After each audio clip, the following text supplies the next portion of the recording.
It's time to jump into the Wayback Machine, boys and girls, all the way back to the 1950s. The HCUA were digging into the absolute hive of Stalinists and Marxists that had infected Hollywood, only for many of the individuals who were involved in the proceedings into the investigation of the socialist subversion to have odd accidents or have a very hard time due to commie slander.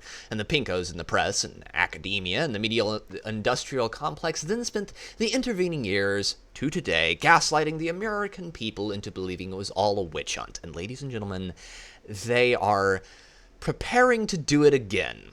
It all began with a slow, rising awareness of DEI consultancy groups, and the eventual singling out of the now infamous Sweet Baby Inc., who proudly splayed their client list across their front page, with many famous alumni of the gaming industry, and as soon as the sunlight shone upon them, and more importantly upon the results of their labors, there was a Category 5 shitstorm, the likes of which had rarely been seen.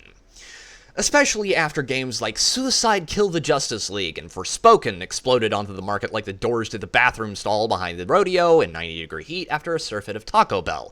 Sweet Baby Inc. and their CEO's reaction to having their pinko proselytizing brought into the public eye to try to force Steam to take down Sweet Baby Inc. Detected, a Steam page, founded by Brutus Rambo that only showed what games they worked on, so that the discerning audience member might be able to avoid their censorious socialist proselytization.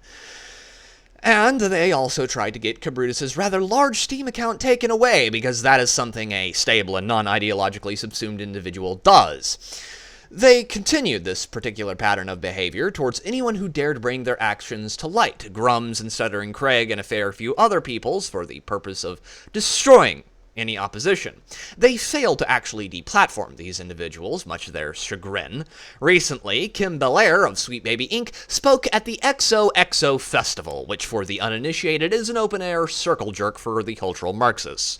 Go look at their page and feel that déjà vu roll on through your psyche as names like Anidia Sarkeesian and Feminist Frequency appear and remind you of the early aughts in the first meme wars. If you watch this talk, it will reveal that nothing has changed since those days, as Kim Belair uses the tried and true method of confession through projection, and declared that her detractors had used every tactic that she herself employed, all the while attempting to obfuscate her company's role in DEI and bridge initiatives within gaming. And she, of course, drug out the old death threats appeal to your sympathy, to which I reply, welcome to the fucking internet, you supercilious slag. She also stated this during her talk at said open-air commie circle jerk. If you haven't heard of Sweet Baby Inc., thank you. That's how I prefer it. She continued, if you have, you've either heard of us from all of those wonderful games we've worked on, or perhaps you're familiar with a nearly year-long hate campaign that has been waged against us as a team. Unfortunately, today I'm here to talk about that. In a talk I'm going to call What Happens When You Get Harassed, a Sweet Baby Story.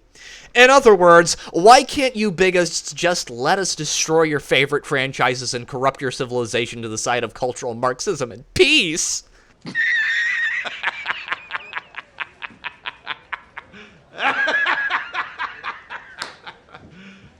You serious?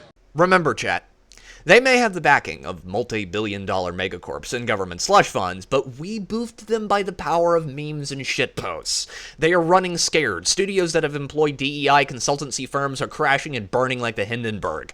You need look no further than Ubisoft or Rocksteady, and now the consultants themselves are running scared, trying to make the sleeping direwolf of gamers go back to sleep, which is not going to happen, because the internet is forever.